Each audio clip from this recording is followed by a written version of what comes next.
So guys, आज हम जिस मूवी को देखने वाले हैं वो है गॉड्स ऑफ इजिप्ट, जिसमें कुछ इजिप्ट के गॉड्स के बीच ताकत को लेकर जंग छिड़ जाता है। पर इसका असर सबसे ज्यादा हम इंसानों पर ही होता है,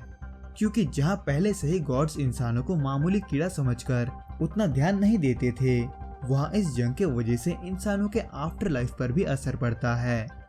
यानी कि इंसानों को मरने के बाद आफ्टर लाइफ में जाने के लिए इंसाफ के तराजू पर अपने अच्छे कर्मों के बजाय सोना डालना पड़ता है। इन शॉर्ट, इस जंग के वजह से आफ्टर लाइफ में सिर्फ वही इंसान जा सकता है जो अमीर है, और रही बात गरीबों की तो उनको मिटा दिया जाता है। इसलिए बैक नाम का एक मामूली लड़का जिसे गॉड्स पर जरा सा भी भरोसा नहीं होता, वो इन सब को बदलने की कोशिश करता है, पर अकेले नहीं, उस गॉड के मदद से जिसको वो बिल्कुल भी पसंद नहीं करता, जिसका नाम होता है हॉरस, जो कि इस मूवी की शुरुआत में अपने पिता के बाद इजिप्ट का नया राजा बनने वाला होता है। तो ऐसे में इस बीच हॉरस का चाचा सेट भी आ जाता है। हालांकि हॉरस को ऐसा लगता है कि सेट उसको बधाई देने आया है, पर देखते ही देखते उसके आंखों के सामने सेट उसके पिता को मार देता है, जिसके वजह से हॉरस भी बदले के गुस्से में सेट को मारने की कोशिश करता है, पर वो उसे नहीं मार पाता। उल्टा सेट हॉरस के दोनों आंखों को निकालकर उसके ताकत को छीन लेता है, जिसको देखकर वहां के बाकी के गॉड्स घबरा जाते हैं और अपनी जान को बचाने के लिए सेट के सामने घुटने टेक देते हैं। हालांकि सेट वहां हॉरस को जान से मारने ही वाला होता है, पर वो ऐसा इसलिए नहीं करता क्योंकि हेथर, जो कि प्यार की देवी होती है, वो हॉरस के जान के बदले में खुद को सेट को सौंप देती है, जो कि असल में हॉरस से प्यार करती है। इसलिए सेट हॉरस को जिंदा छोड़ देता है, पर एक ऐसे जगह पर जहां कोई नहीं जाता। जिसके बाद सेट आफ्टर लाइफ के उन नियमों को बदल देता है जिसको उसके भाई यानी कि हॉरस के पिता ने बनाया था, जिसको वो बदलकर सिर्फ उन्हीं को ही आफ्टर लाइफ में जाने का हुक्म देता है जो उसके बदले में सोना दे सकता हो, यानी कि अमीरों को। जिसके वजह से सभी वहाँ सोना कमाने के लिए किसी न किसी का काम करते हैं, जिनमें इसी के बीच बैक नाम का एक लड़का अपने गर्लफ्रेंड जाया से मिलने जाता है, जो कि उस आदमी के लिए काम करती है जो वहाँ के हर एक इमारतों और मकबरे को बनाता है। जहाँ जाया को अब भी ये उम्मीद होता है कि हॉरस उन सभी को सेट से बचा सकता है, जिसके वजह से जाया बैक को एक तिजोरी के बारे में बताती है, जहाँ सेट के सारे सोने के अलावा हॉरस का आंख भी होता है। हालांकि बैक एक बहुत ही शातिर चोर होता है, लेकिन फिर भी वो वहां जाने से मना कर देता है, पर जाया उसको फिर भी मना लेती है और उसको उस तिजोरी का एक नक्शा देती है,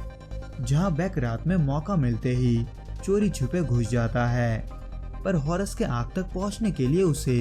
कई सारे जालों से बचना पड़ता है, जो कि किसी चोर को पकड़ने के लिए नहीं बल्कि मारने के लिए बनाया गया था।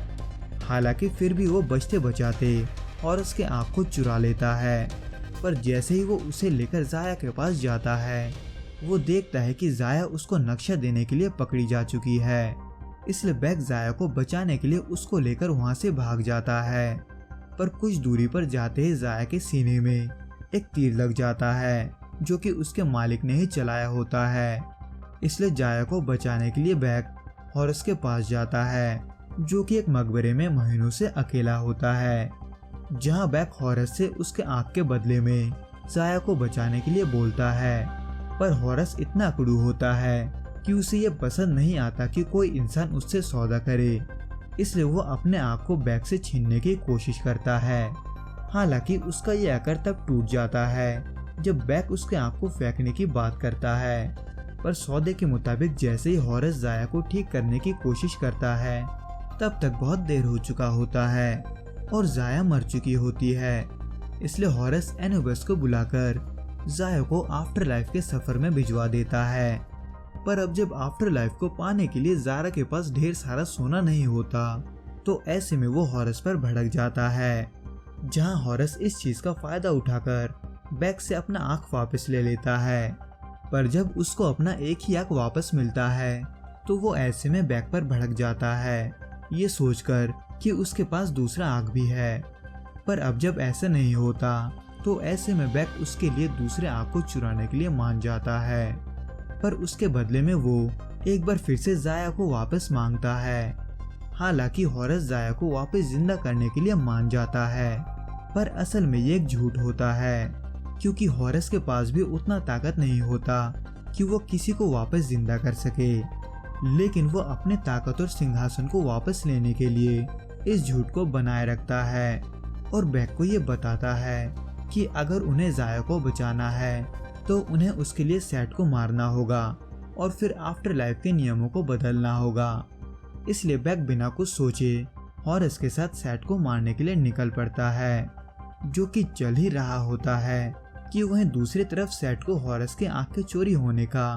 और हॉरस के उसके मकबरे में ना होने का खबर मिलता है। इसलिए वो अपने कुछ लोगों को हॉरस और बैक के पीछे भेजता है। पर अब जब हॉरस अपने दूसरे आंख के बिना सेट को हरा नहीं सकता था, तो वो ऐसे में अपने दादा के पास मदद मांगने के लिए जाता है, जो कि सूर्य का देवता होता है। जहाँ जाकर वो अपने दादा को सेट के बारे में सब कुछ बताता है, लेकिन उससे उसके दादा को कोई फर्क नहीं पड़ता, क्योंकि सेट से भी खतरनाक जीव बाहर खुले घूम रहे थे, जिससे हर दिन सूर्य देव को लड़ना भी पड़ता है ताकि वो दुनिया को खत्म न कर दे। पर अब जब हॉरस को सिर्फ वहाँ का थोड़ा सा पानी चाहिए था, तो ऐसे में उसका दादा उसे नहीं रोकता, जो कि हॉरस वहाँ इसलिए लेने गया था क्योंकि उस पानी की मदद से वो पूरे रेगिस्तान को मारने के बारे में सोचता है, क्योंकि वो सेट के ताकत का सबसे बड़ा सोर्स होता है।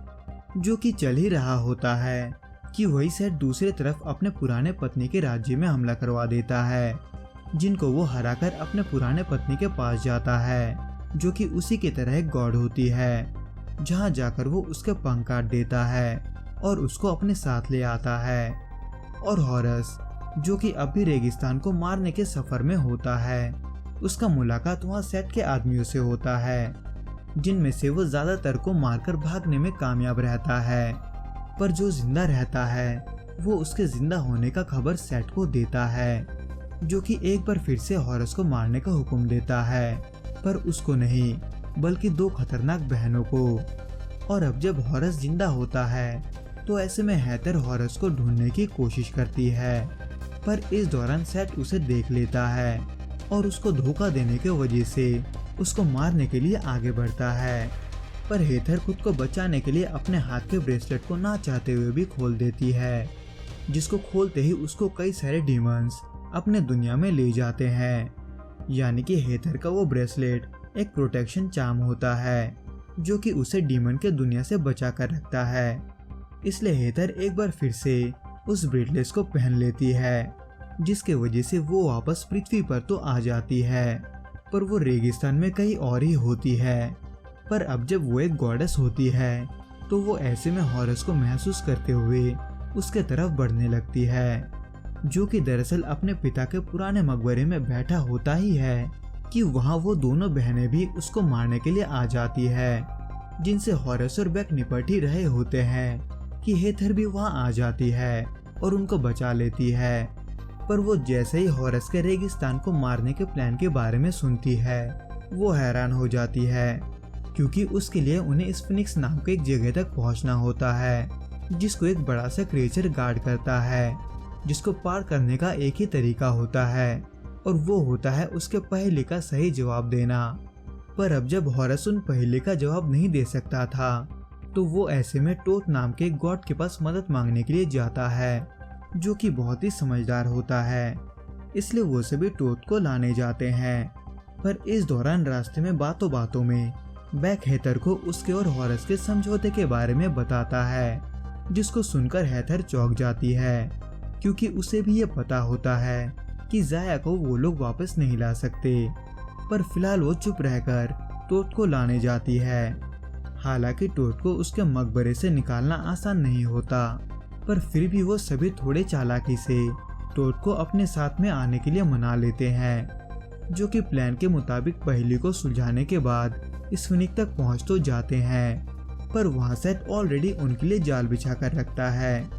जिसमें टोथ के अलावा सभी फंस जाते हैं। इसलिए इस मौके का फायदा उठाते हुए सेट टोथ के दिमाग को निकाल लेता है। हालांकि इस दौरान बैक को भी एक बार रेगिस्तान को मारने का मौका मिलता है, पर तभी सेट हॉरस के उस झूठ के बारे में बात करता है जो कि हॉरस ने ज़ाया के बारे में कहा था,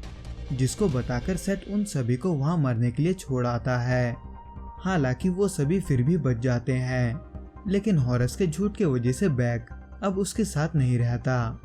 पर अब जब हेथर ज़ाया को आफ्टर लाइफ में भेज सकती थी, तो वो ऐसे में एनुबिस को बुलाकर अपनी कुर्बानी देते हुए अपने ब्रेसलेट को बैक को दे देती है और उसको एनुबिस की मदद से ज़ाया तक पहुंचाने को बोलती है,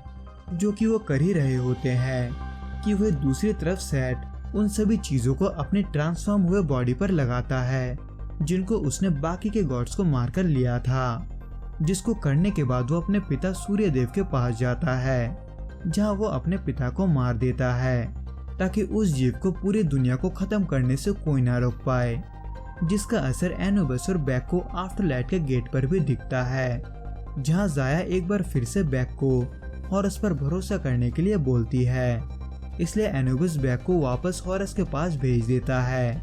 जो कि कोई और चारा ना पाकर अपने एक आंख से ही सेथ का सामना करता है। पर जब सेथ ट्रांसफॉर्म होता है तब बैक मौका पाकर उसके सिर से हॉरस का आंख निकाल लेता है, पर इस दौरान बैक नीचे गिरने वाला होता है, जिसके वजह से हॉरस पहली बार अपने बारे में ना सोचकर अपने दूसरे आंख को नीचे गिरने देता है और खुद बैक को बचाने जाता है, जिसके बाद वो अपने बचे हुए ताकत से सेथ का सामना करता है और आखिर में उसे मार देता है। पर अब जब ये लड़ाई यहीं खत्म नहीं होता, तो ऐसे में वो जल्दी से उसके दादा के छड़ी को लेकर वापस उसके दादा तक ले जाता है, जो कि अपने छड़ी को पाते ही होश में आ जाता है और उस जीव को एक बार फिर से भगा देता है, जो कि सभी दुनिया को मिटा रहा था। जिसके बाद हॉरस बैक के पास जाता है, जहां एक छोटी सी लड़की जिसको हॉरस का दूसरा आंख मिला होता है, वो उसको उसका आंख दे देती है। हालांकि इन सब लड़ाई के बीच चोट लगने के कारण बैक भी मारा जाता है।